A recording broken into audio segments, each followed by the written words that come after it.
تو نبی حضور علیہ السلام کے بعد کوئی نہیں آ سکتا، بالکل اس پر امت کا اجماع ہے۔ 200 سے زیادہ حدیث اس بارے میں مفتی محمد شفیع رحمۃ اللہ علیہ نے پوری کتاب لکھی، ختم النبوت فی القرآن، ختم النبوت فی الاصحاب، ختم النبوت فی الحدیث، سارا تینوں حصے اکٹھے مل کر آپ پڑھیں۔ یہ مسئلہ کوئی بحث طلب نہیں، حضور نے اس کو توحید کی طرح بیان کر دیا کہ اب میرے بعد کوئی نہیں آئے۔ بہت عمدہ مثال دی کہ میری اور پہلے انبیاء کی مثال سمجھ لو جیسے کسی آدمی نے مکان بنایا، بہت خوبصورت بنایا، عمدہ بنایا، سب مکمل ہو گیا، ایک اینٹ کی جائے کونے میں باقی ہے، لوگ دیکھتے ہیں، پسند کرتے ہیں اور کہتے ہیں اللہ وزت دل کے لگا کہ ساری عمارت مکمل ہے، یہ اینٹ کیوں نہیں رکھ دی گئی؟ فرمایا اسی طرح کثر نبوت مکمل ہو چکا تھا۔ آدم علیہ السلام سے آ کر جتنے آنے سے آ چکے تھے، ایک اینٹ تھی جس کی دنیا منتظر تھی، وانا تل کے لبنا تو وانا خاتم، وہ آخری اینٹ جس کی دنیا منتظر میں ہوں، میں آیا اور میرے ذریعہ عمارت مکمل ہو گئی، فجے تو ختم الانبیاء، اب میں نے آ کر یہ دروازہ بند کر دیا، انا خاتم النبی لا نبی بعدی، میرے بعد کوئی نبی نہیں۔ اب بات اسی پر نہیں اس نے ختم کی۔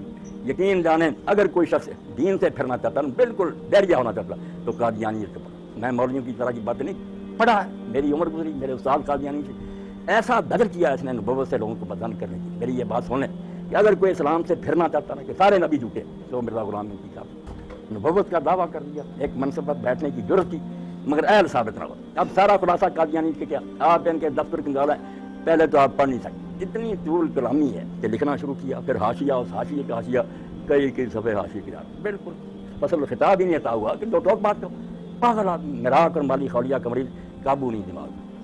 نمونہ دیکھیں کہ نور القرآن لکھی ہے کتاب عیسائیوں کے خلاف، اب کہنا تھا کہ عیسائیوں پر 1000 لعنت، چلو 1000 لعنت لکھ دو، لاکھ کہہ دو، لکھ کر صفحے لعنت لعنت لعنت لعنت، آپ حیران ہوں گے کہ یار دماغ کی خرابی، اتنے صفحے لعنت لعنت لکھ کے پورے کرنے کی کیا ضرورت؟ دماغ پر قابو نہیں۔ اس لیے یقین جانے ہو سکتا ہے وہ نجات ہی پائے۔ وہ خود کہتا تھا کہ مجھے مراق ہے، اس کے بچے کو تھی، اس کے بیوی کو تھی، مراق کا مریض تھا، مگر ماننے والوں نے بات کو نا یقین ہی بنا دیا کہ نبی، اب نبی بنا، اور نبی کے لیے معیار کیا رکھا؟ کوئی نہیں رکھا۔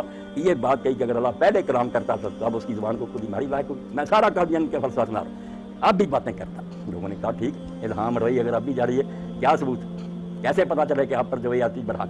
اس نے کہا ایک ہی نشانی، باقی کس سے کہانیاں کہ فلاں نبی نے یہ معجزہ ہے، وہ کہتا یہ کہانی، دوسرا آدمی کہہ سکتا میں نہیں مانتا کہ یہ معجزہ، اب دکھاؤ کہ اللہ بات کرے۔ لوگ بڑے متاثر ہوئے کہ اللہ کو کلام کرنا چاہیے، پہلے اگر کرتا رہا اب کیوں نہیں اپنے بندوں سے کرتا؟ تو کلام کا ثبوت کیا دیا؟ پیش گوئی، کہ پیش گوئی جو نبی کرے گا کہ مجھے اللہ کی طرف سے کلام آیا، وہ سچی نہ ثابت ہو تو وہ جھوٹا۔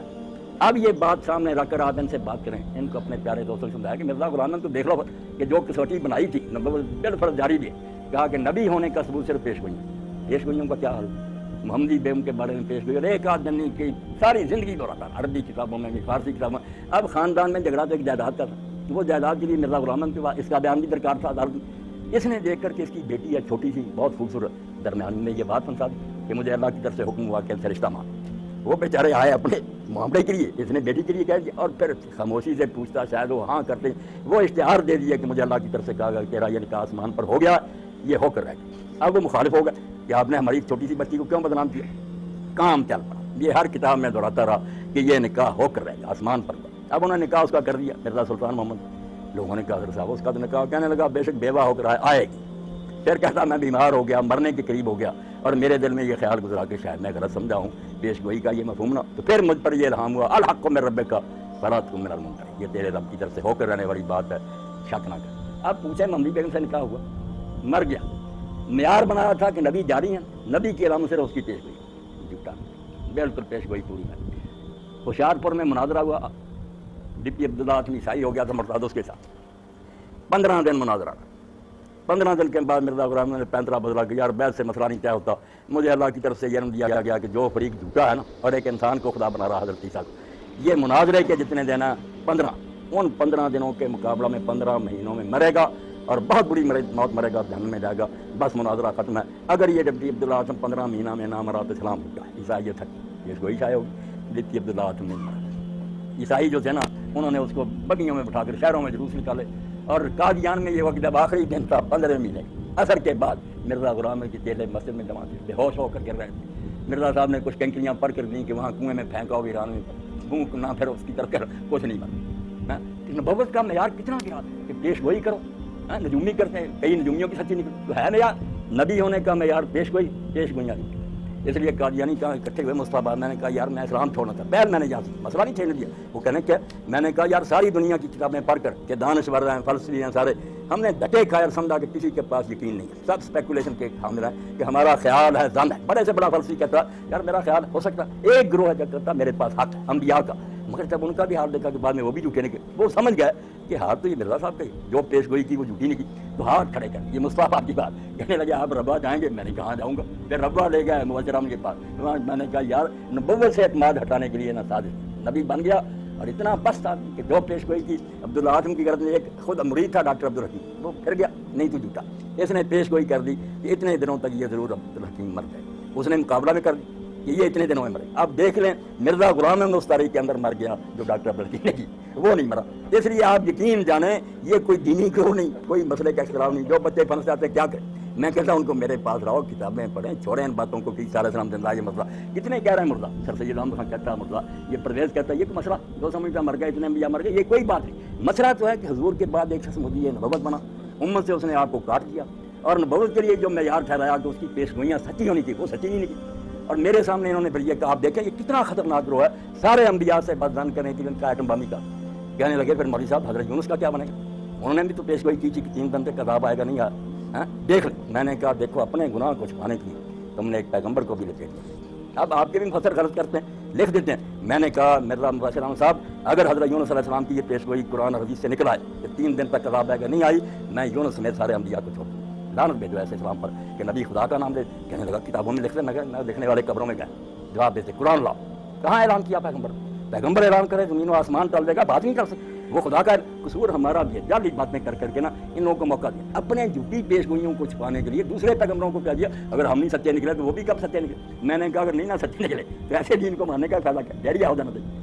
تو ایک تو خطرناک بات یہ کی کہ نبی بن کر معیار پیش گوئیوں کی صداقت کو ٹھہرایا، پیش گوئیاں نہیں سچی نکلیں. اس کے بعد یہ کہہ دیا اگر میری نہیں سچی نکلی پچھلے انبیاء کی کب سچی. سارے انبیاء کو جھوٹا ثابت کرنے کے لیے قادیانی تھی. آپ کو کوئی پڑھنے کی ضرورت نہیں، عیسائی ہندو ان کی پڑھ پتہ چلتا ہے کہ انبیاء کے پلے کچھ بھی نہیں. بات کیا کہ پوری نہیں ہوتی. اور دوسری بات حیرانی کی ہے کہ اتنا سمجھنے بد دیانت آدمی انبیاء بنتا، اتنا بڑا درجہ. آپ تو ایک شریف آدمی نہیں بن سکتے. 2 کتابوں کا وعدہ کیا. سب سے پہلی کتاب جس کا اشتہار دیا نا جس سے لوگ متوجہ ہوئے، اس وقت نہ امام بنا، نہ حضرت عیسیٰ کو مارا، نہ نبی بنا. مناظر ہوں میں آریہ اور عیسائیوں سے مناظرے کروں. دور ہی ایسا مسلمانوں نے کہا یار ایک پہلوان مل گیا جھگڑالو بنا تھا بھی ٹھیک ہے، ضد کرنی جھگڑا کرنا، اس کو لوگوں نے اپنا چیمپئن بنا لیا. اب مرزا غلام نے کہا یار میں کتاب لکھنا چاہتا ہوں. پہلے یہاں سے براہین حمزہ اس کا نام لکھا کہ رسول اللہ کو سچا ثابت کرنے والے قرآن کو 300 دلیلیں دوں گا. کوئی آیت نہیں ہوگی، کوئی حدیث نہیں ہوگی، ایسی عقلی دلیلیں کہ ساری دنیا کے کافر سے رکھا. بڑے بڑے نوابوں نے لوگوں نے پیش کی پیسے دے کہ ٹھیک ہے لو چاہے کر 300 دلیل. اب 4 ایسے اس کے چھاپے موٹا قلم. خود اس کا بیٹا بشیر الدین کہتا ہے کہ ان 4 جلدوں میں آدھی دلیل بھی حضرت صاحب نے لکھی. بس آگے دلیل ایک بھی نہیں آئی 3. اور بڑی مدت کے بعد جب لوگوں کے پیسے ختم کر لیے لوگ پریشان ہوئے کہ کچھ مر گئے ہیں، کچھ مطلب کتاب دو 50 جلدیں 50 جلدیں ہوں گی 300 دلیل. 20 سال کے بعد 5واں سال اور اس میں یہ کہہ دیا آپ کو مولوی کیا تو آپ کہیں یار مولوی جھوٹ بولا. اللہ نہیں ہے ڈاکٹر. لوگوں نے کہا آپ نے 50 جلدیں لینے کے وہ کہنے لگا 50 میں اور 5 میں فرق کیا ہے صفرے کا، اور صفرہ کوئی ہے. 50 کی قیمت کھا گیا، 5 میں کثر پوری کیا. اور بعد میں 40 لکھنے کا وعدہ کیا کہ میں 40 رسالے لکھوں گا جس میں دلائل دوں گا اپنے دعوے کی. وہ میرے بھائی ڈاکٹر ذرا صرف 4 لکھے. وہاں بھی لوگ چلائے تو 40 کہاں گئے. کہنے لگا 40 اور 4 میں فرق کیا صفرے کا. آپ سوچ رہے ہیں دنیا میں کبھی ایسا ہوا؟ اور صفرہ تو سب کچھ ہے، دائیں طرف صفرہ پڑ جاتا ہے کیا بنتا تھا. کہنے لگا 50 اور 5 میں صفرہ ہی ہے اس لیے 4 جلدیں دے دی. وعدہ پورا، پیسے ہضم کیے لوگ. اور ان سے بات ہوتی اتنے ڈھیٹ اور بے شرم ہے. اللہ کی مور ان کے دلوں پر رکھ گئی. ان کے مولوی نے اور مولوی صاحب اللہ کے رسول کو بھی 50 نمازیں اللہ نے دی تھی، وہ 5 ہی رہ گئی. تو اللہ نے کہا 50 پر ان 5 پر 50 کا حساب. اب فریب کی بات سنو دند کا. میں نے کہا یار کسی نے 50 لینے ہو اور وہ 5 لے کر کہہ دے باقی چھوڑ دیے، یہ تو اس کی مہربانی. آپ نے دینے ہیں اور دینے کی بجائے 5 ہی دے کر کہتے ہیں باقی صاحب ختم ہو گیا باقی نہیں. میں آپ نے دینی تھی 50 جلدیں. وہ اللہ نے انعام دیا کہ 50 نمازوں کا کہا، بعد میں کہا مجھے 5 ہی منظور. خود لینے والا معاف کر دے وہ تو اس کا فضل و رحمت. دینے والا ہی بہانہ بنا دے کہ بس